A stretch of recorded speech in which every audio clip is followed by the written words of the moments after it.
This conversation contains stories, experiences, and content that might be triggering. Viewer discretion is advised. Community Conversations is a space that fosters conversation around topics important to us, with the purpose of creating an educational opportunity to teach, learn, work, and grow together.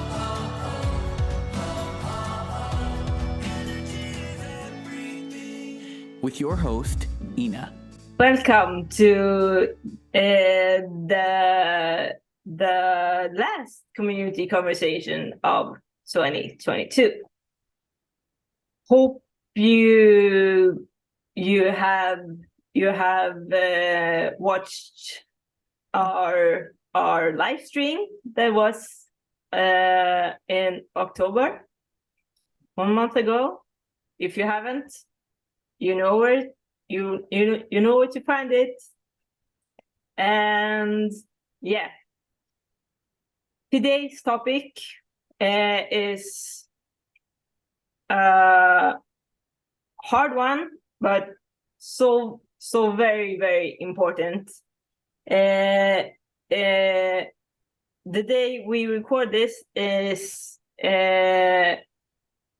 26th of November, the day after the International Day for the elimination of violence against women.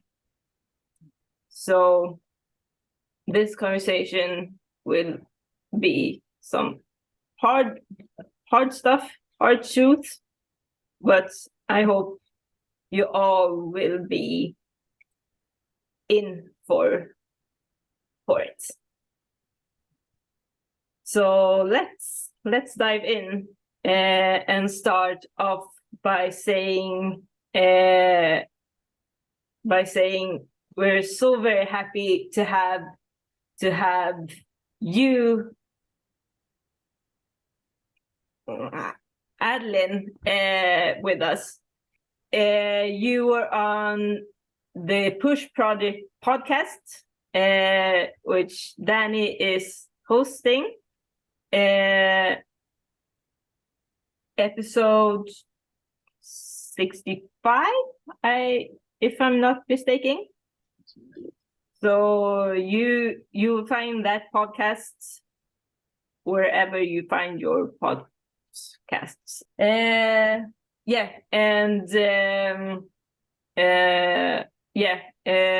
Some very, very good parts in there regarding this topic. So I'm we're very, very happy and humbled to have you joining us, Adeline. Thank you for having me. As we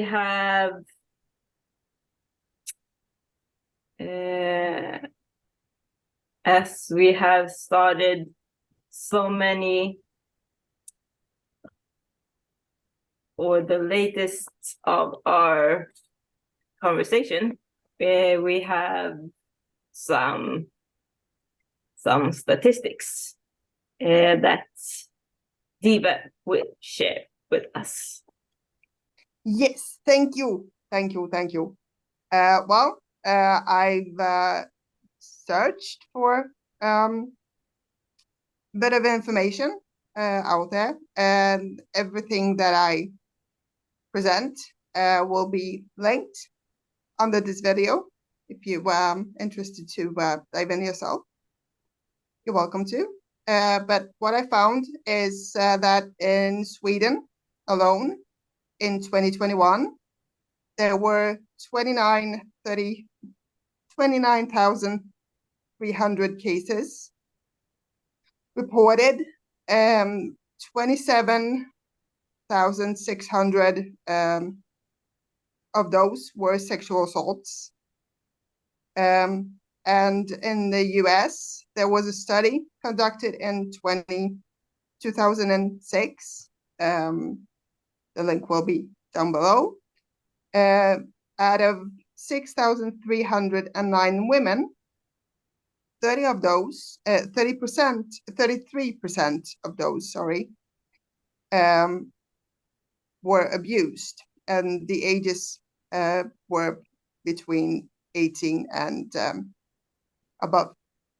The majority of cases that I have looked into globally that were conducted after 2000, year 2000, pointed out that women with a disability are more exposed to all kinds of abuse, all kinds of violence than women without disability. And women with disability are also exposed to abuse for a longer period of time than women without disabilities. Thank you. Thank you, Eva. And there is, of course, a lot of different types of abuse, and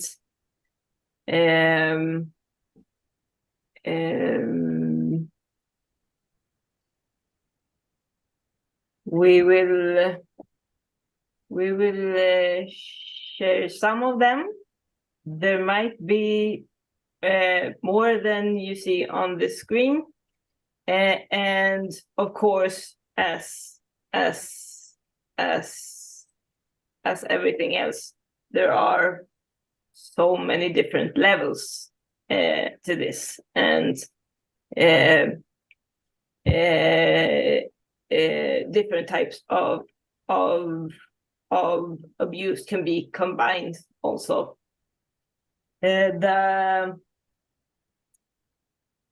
The root cause of this, though, speaking of the from the abuser side, is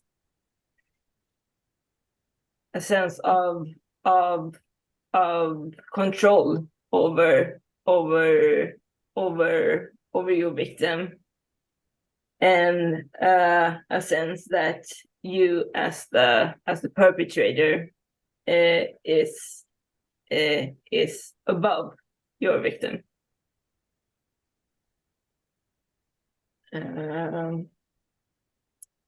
Yeah. It's not only me talking in this conversation, so please feel free to interrupt me, and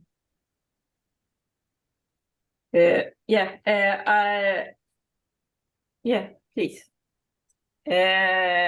If we start with emotional and psychological abuse and violence,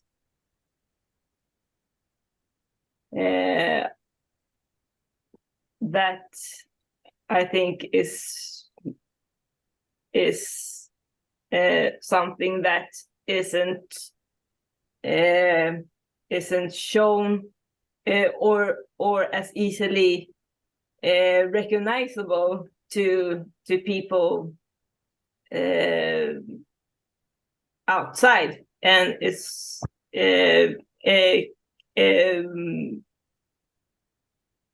I think might be more common inside a family or at home, right? Absolutely. You're right. I think it's when you don't see it, you don't know it. So like Diva talked about the statistics, we don't have really good statistic in Sweden over disabilities, person with disabilities who's abused, and that I talked about when I was having my lectures about the topic around the country, and some with politicians and the police. There are many structural boundaries, or what it called, hinder. Yeah. Yeah. Or But there are much to work on. That's for sure. But also Diva had that the person with disabilities was abused a longer period of time than people without disabilities. And I think that's have several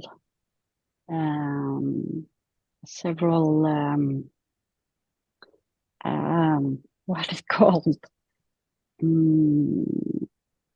level. grounds. Yeah, like I mean, like if you Layers? are Layers, what? levels. Yeah, if you are depend on someone, then it's taking a longer time to take you. If I self to take help from others and tell others what's going on behind the door at home. Yeah. So it's not that easy, but it's also about the physical disability. If you don't, maybe you don't have you don't talk verbally, and you need someone to talk for you, then it's also not so easy to get help or tell anyone. So there are many things who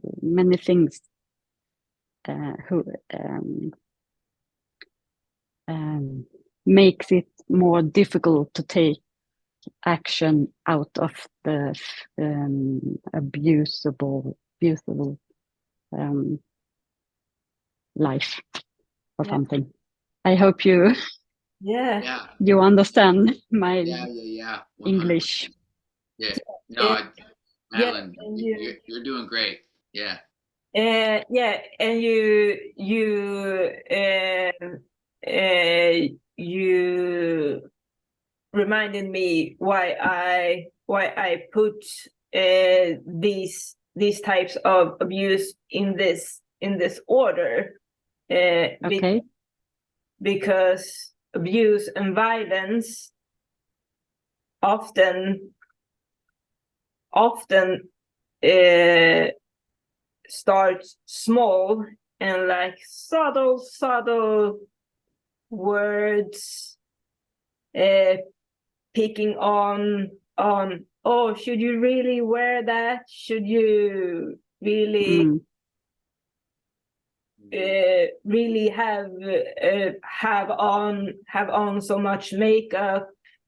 Who are you seeing? Why are you seeing that?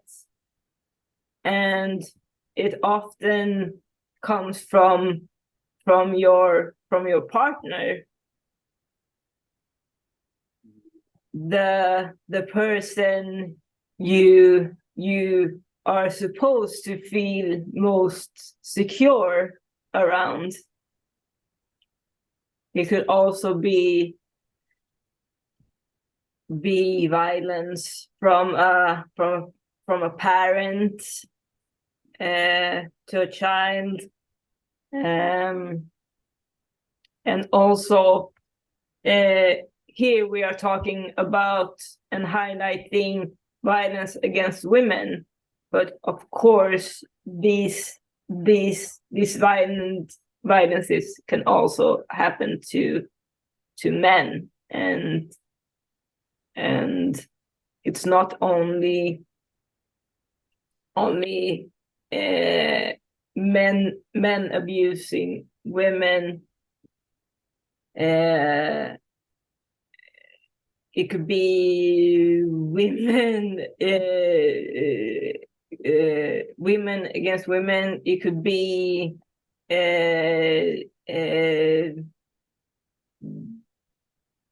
disabled to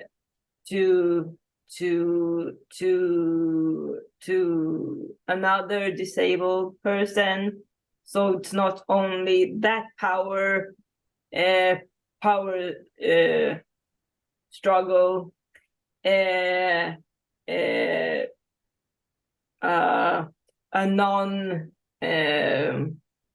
non-disabled person abuse this disabled person. It could be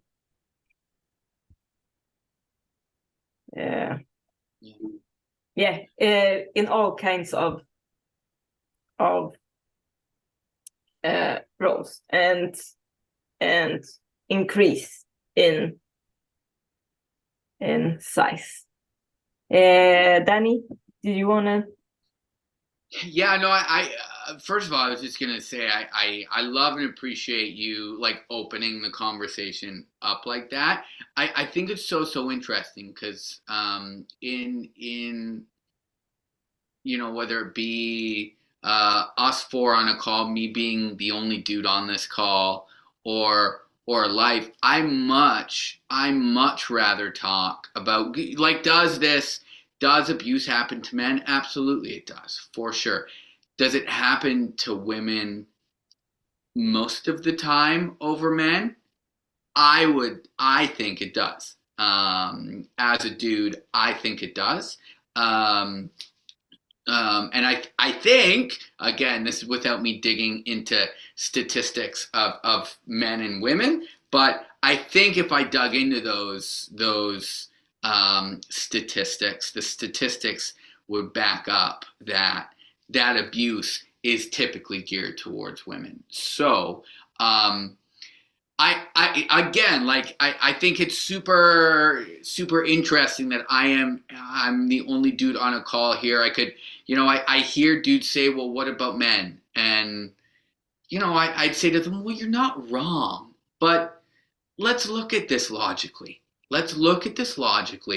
And let's absolutely identify that this is not exclusive to just women, but let's look at this logically, and let's also be realistic in where this most dominantly occurs, which is one of the biggest reasons why I am super passionate about being on a call like this and being part of a conversation like this with a bunch of super talented, powerful women within our community, and 100% leaning on all of you and having all of your backs in all this conversation, because I definitely can, for that dude that's saying, well, what about men? Well, okay, you're not wrong. I get it. Cool. Yes, it does happen to men as well.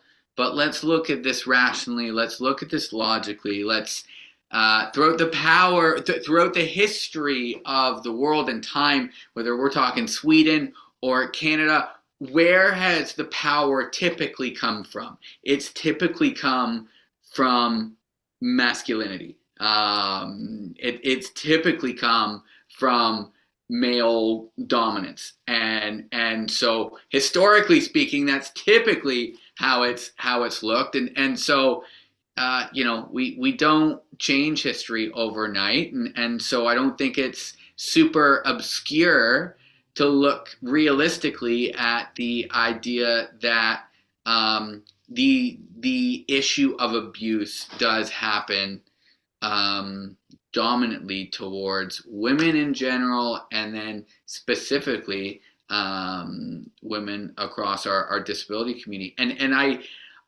just wanted to actually mention that I hadn't actually thought through that. I mean, I don't think about a lot of these things regularly, but I hadn't thought of the layers to like a relationship with a caregiver, and how that might become toxic. That might go down a road that's abusive. That might those are pretty intricate things. Those are pretty layered, intricate. And yeah, I mean, you have a relationship with someone, and you want to hope and believe that they have your best interests at heart. But if they're slowly just like chipping away at you, um, those little chips become big chips, and then all of a sudden you don't even recognize yourself, and all of a sudden you don't even recognize the abuse that's happening, and what is right and what is wrong. Those lines become blurred. Anyways, it got me reflecting a lot more on the layers of the caregiver in that relationship. Anyway, sorry, I'm gonna pass it off to you because I just wanna invite Eva into this. Yeah. Well, I think that we should stop calling it toxic masculinity. I think we should call it misled masculinity instead. Yeah. If we're going to be that picky, Yeah. because it's not. Everything is so fucking toxic. Everything is toxic all the time. Yeah. And we could have, I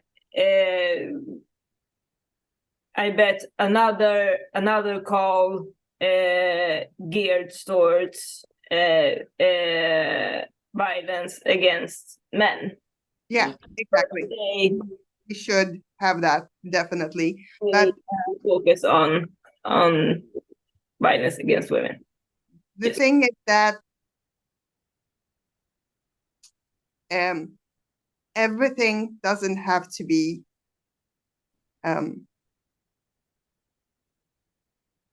you don't have to use force necessarily to get what you want, and that is the big misconception about when it comes to the toxic masculinity issue, that everyone thinks I need to be super aggressive, I need to have my way all the time, I need to push and push and push, and that is not true. That's my 2 cents right now for the being.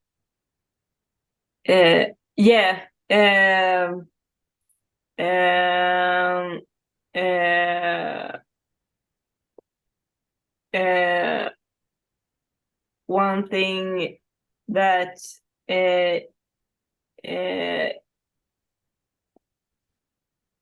I know many of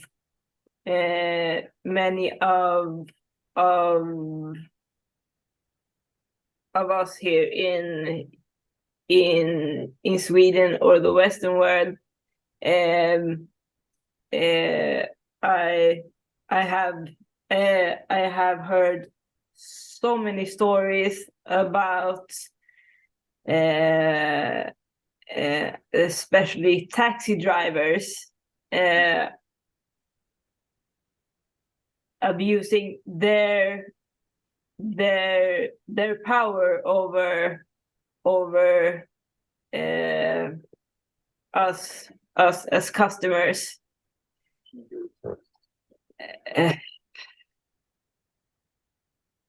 And I know Adlen, you talked about it on your podcast.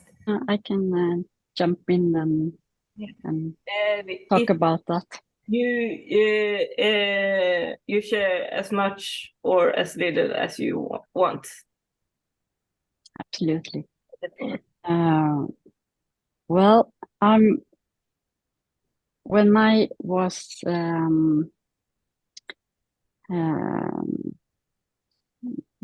wanted to talk about this topic more officially, and that I wanted to everyone who was abused to feel that they're not alone. So I started an organization that I didn't want to discriminate anyone. So it was open for both women and men, and every sexual what it called, yeah, any everyone really. So I when I was on a few conferences and with other Swedish organization, I talked about this, and very openly, that no one else have done. So many of the persons who listened to me came to me personally after the lecture or conference or something, and told me in confidence what they had been through. And after, I think I had the organization in 3-4 years before I needed to shut down because my health didn't take it well. So I in those few years, it was very clear to me that the taxi drivers was that the higher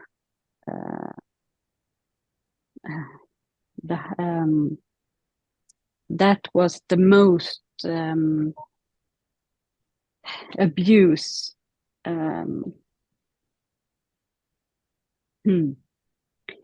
The English word. Well, if I heard many people who told me what they have been through, and it was most of taxi drivers. Very clear to me that, and that's awful. Yeah, I don't know what to say. It's awful because we are so dependent on them. You start already in preschool. You have to use the taxi wherever you go, really. School, work, friends, organizations, sports, yeah, everything, and you rely on them.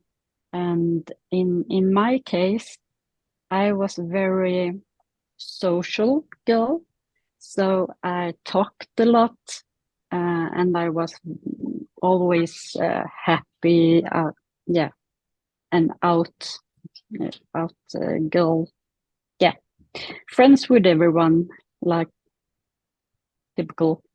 But that's the now I'm grown up and adult and been through a lot of therapy, and now I understand that my always happy outer talking to everyone, wanted to be friends with everyone, was the mistake I did. I thought many of the taxi drivers who drove me to school with maybe it was like 5 different taxi drivers, and a lot of them I talked to because I was a person that people talk to. I was a very good listener, as I was a social happy girl. So I felt that I got to be the taxi driver's friend. And when you see the driver as your friend, you really rely on them. You really trust them. And when they have got the friendship between us, then they start with little things, and suddenly suddenly you're in a situation you don't know how to get out of, and that's the worst thing they can do, really. Yeah, because first of all, it's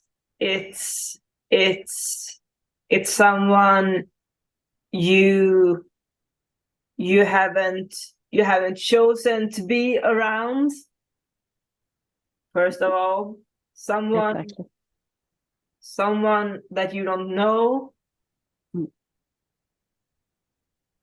Maybe also someone that is older than you. You might be a kid.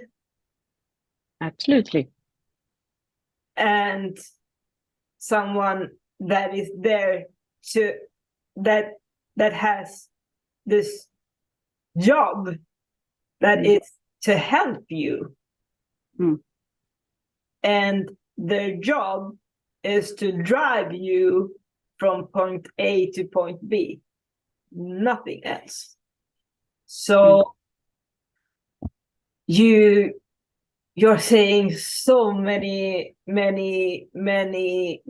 important things there, Madeline, and one of them, I think all of people that have been subjected to abuse or violence feel the same, that it was something that I did wrong. Yeah. But I know that you know, and I hope everyone listening in on this knows that it's never ever your fault. No, that's right. Ever. It's all on the abusers. Yeah. I was actually thinking, I was thinking the same thing as you said that, Madeline, and thinking it's so sad that it would come to a realization where it's on you for being too outgoing, you for being too personable, you for just being a nice person. Because it starts to paint all these like falsities around what you should or shouldn't do, and to just echo Ina, not your fault. You're just being super lovely. And I did want to ask, if I could, how did, after these experiences, how has that shaped your ability or inability to get in a taxi or order a taxi? Yeah, does that make sense? Yeah, absolutely. I know what you mean. Yeah. Well, this I've been through. It has been both when I was a child and teenager, and beginning to in adult, around my 23 years old, 4 maybe was the last. So I I didn't I didn't understand. I didn't get that it wasn't my fault until just maybe I was in around 2014, 15 maybe.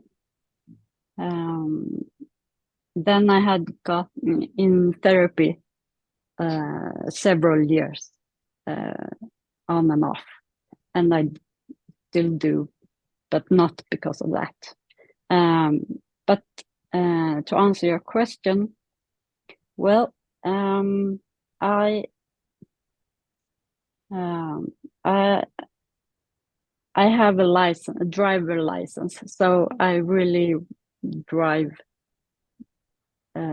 myself. So it takes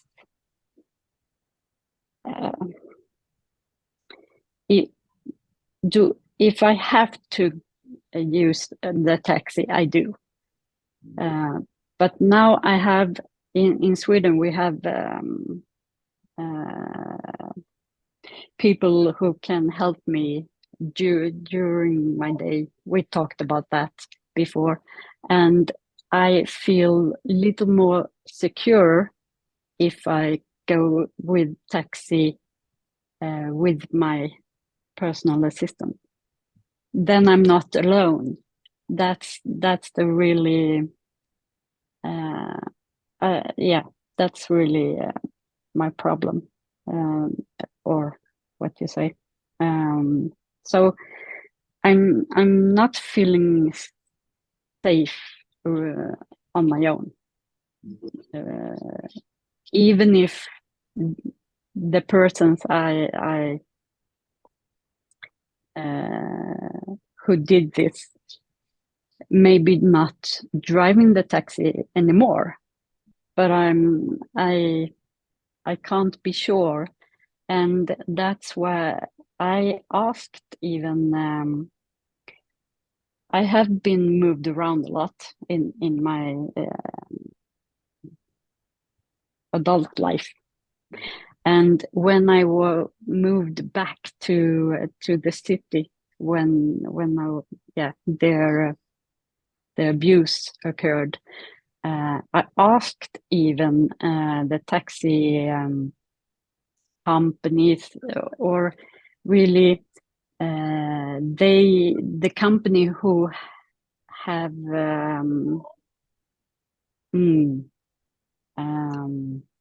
who have the taxi, what it called, färdtjänst, Skånetrafiken. The connections, the numbers, It's a company who send all several taxi drivers company to help us from A to B. It's lots of different company. But anyhow, I think I asked them if they could look up some of these taxi drivers if they still worked and still drove. They say no, we can't do that. That's that's confidential. yeah, thank you. Wow. Yeah, so yeah. And that sorry, continue, Madeline. No, you can say. And that is the thing with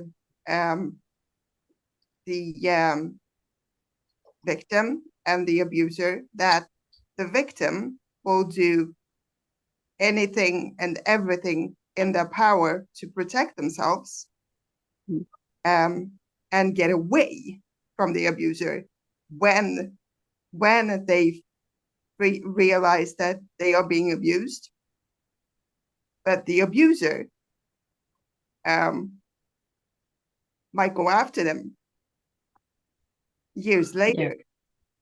Which I just to, so if I could chime in to that, I think it's really, really interesting because I know here in North America, with so many different stories coming out, more and more and more coming out, again, you hear whispers through the cracks from people as well, whether it be on social media or wherever else, saying, oh, suddenly there's all these people being abused, and I think comments like that, I think anyways, are so ridiculous because it's not just suddenly everyone's being abused.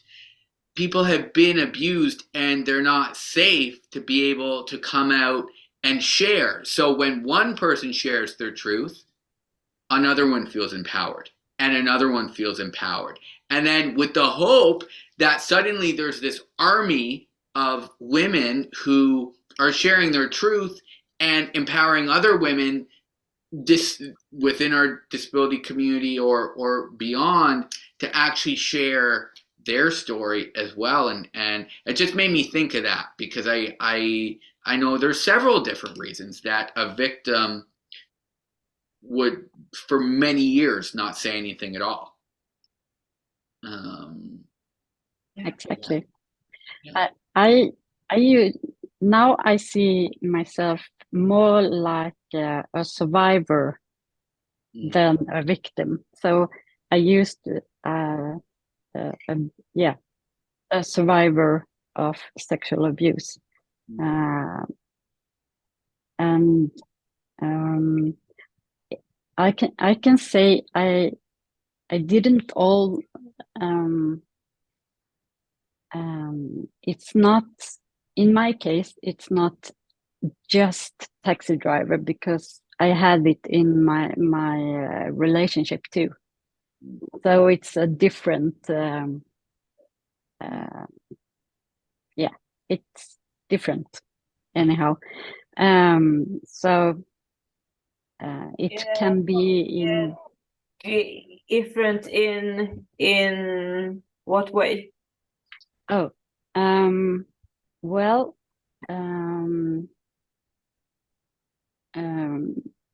with the taxi driver, I saw them like my friends, and sort of. And in the relationship, it was more like in my 20s.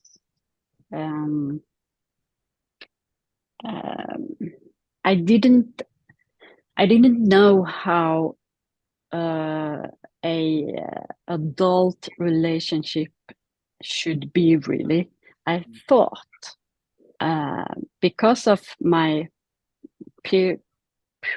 previously abuse experience with abuse, I got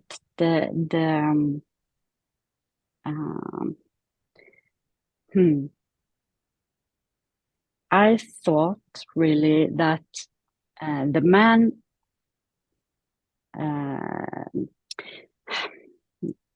I will just You got get this. my brain in this. Or you can say it in Swedish, and me and Eva can.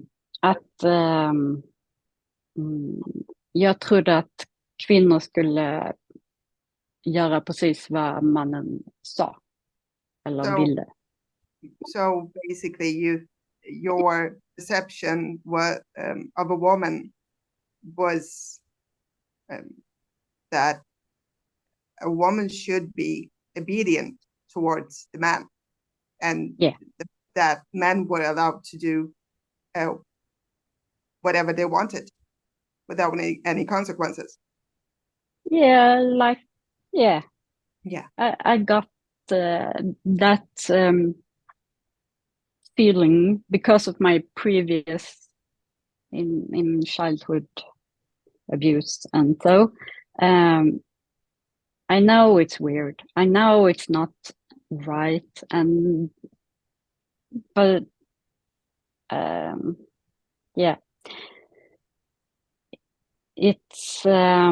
it was very hard because I moved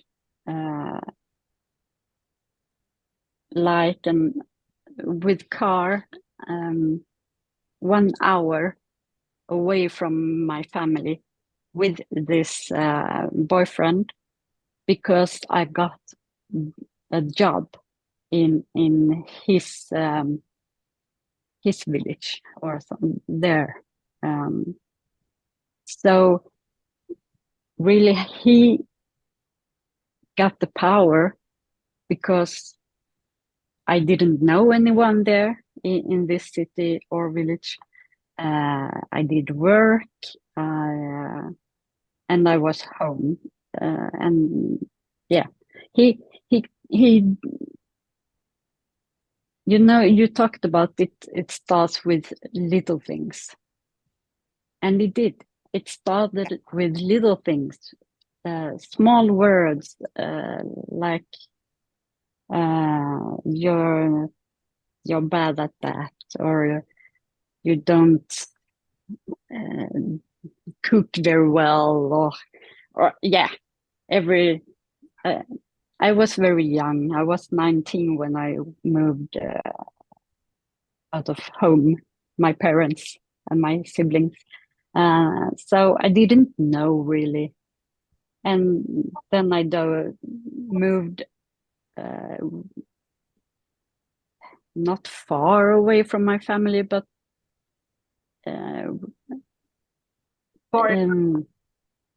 enough. Yeah, it was.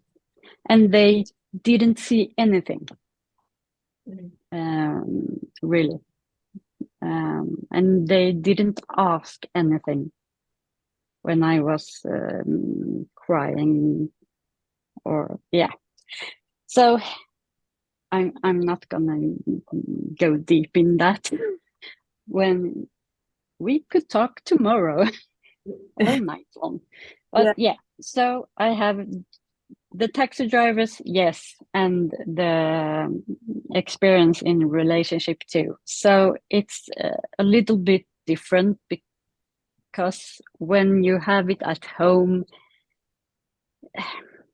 you're stuck until you are so strong physically and mentally to leave the abuser.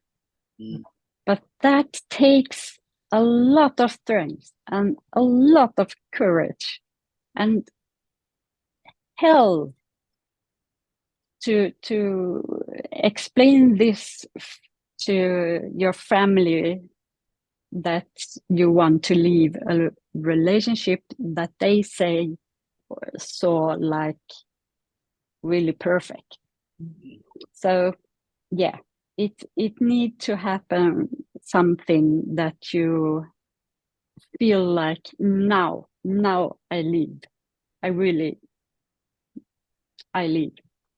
And it took a lot of courage, but it was an ambulance trip because of my shunt who really woke me up. So I thought I would die in that ambulance. Then I pray, and I said, give me another chance. I will take care of myself, or I will leave. So from that ambulance trip and my really mentally decision, it took over a year to really do that, to really leave, and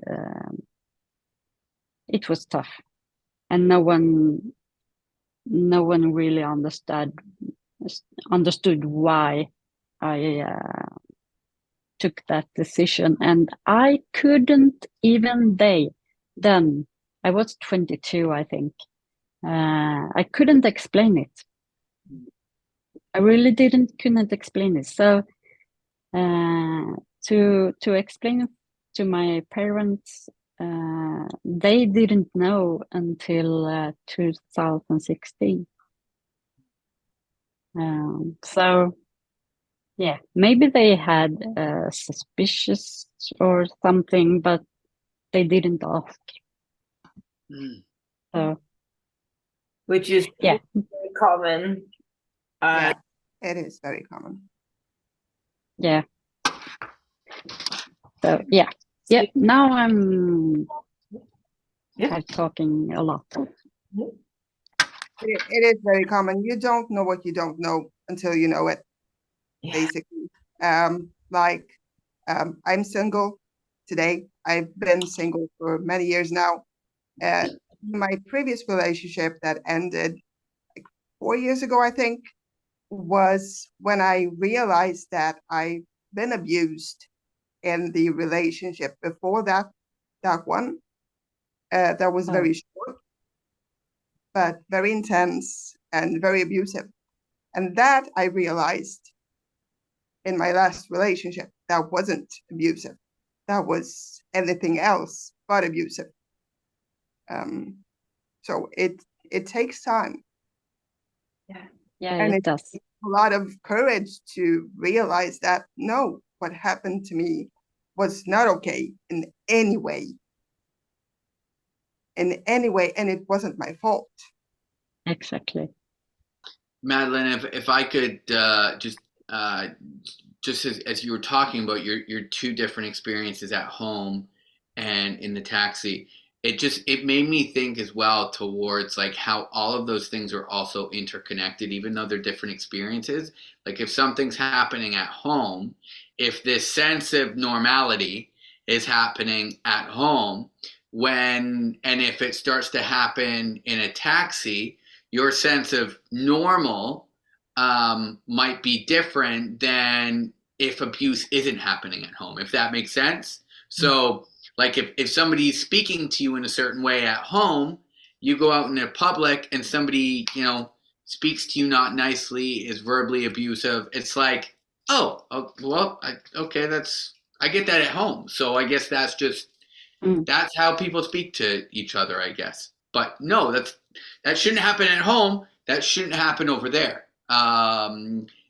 That's not okay. But it's so interesting how, like, what happens at home can so quickly escalate what you receive as normal outside of home. Does that make sense? Yeah, so beautifully put. Yeah, yeah. Did you have some? No, I don't think so. I think I've said enough. Yeah. There. Yeah. Well, one thing that my previous relationship taught me is that I am lovable. That wasn't my fault, which is really the key to recovery. It wasn't your fault. And it takes so much to get there. And what else? And I realized that what I've been taught really from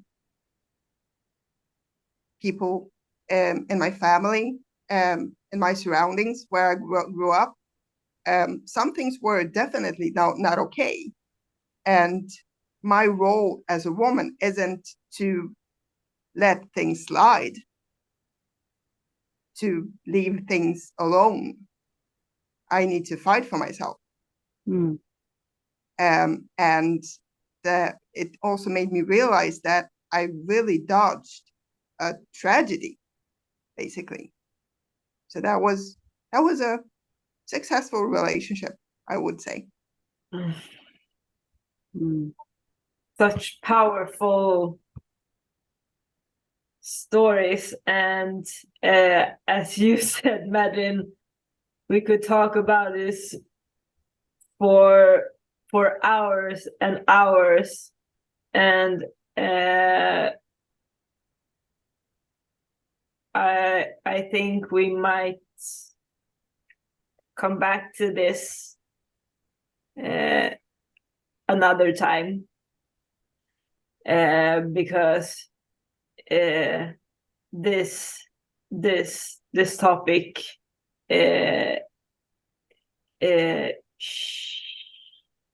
should be up for conversation, and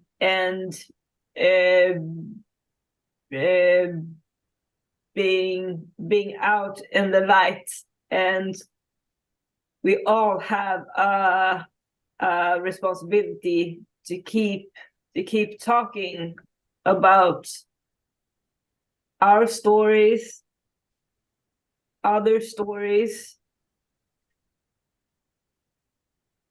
so that this doesn't happen again, so that more women get out of abusive relationships.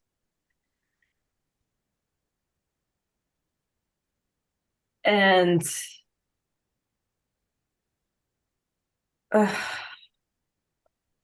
this has been so very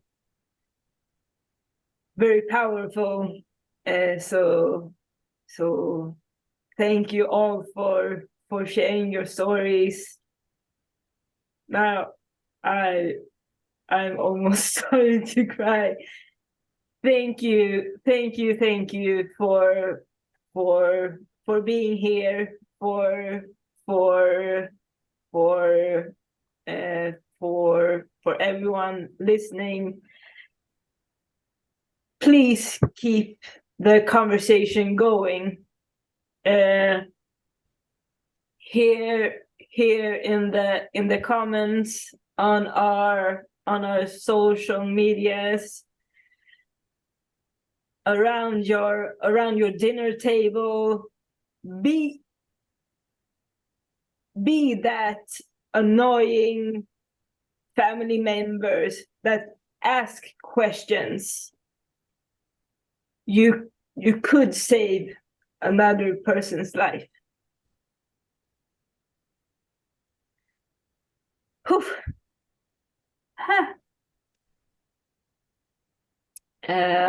Yeah. And for all of you listening, please comment. Don't be a stranger. If you have links to organizations that works in this fields around the world, and if you want to share your story in private, contact us on social media, emails. We can link our emails below. We would love to hear and share your story. as private as you want, because we're not alone in this, and it's not a Swedish thing or a Canadian thing or a Western world thing. It happens all over.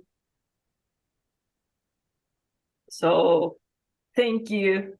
Thank you, Madeline. Thank you, Eva. Thank you, Danny. Thank you all. You all. You. You. And have a great rest of your day, great rest of your year, and we will be back for the next conversation in January. Be safe. Have a great rest of your year. Thank you. Bye.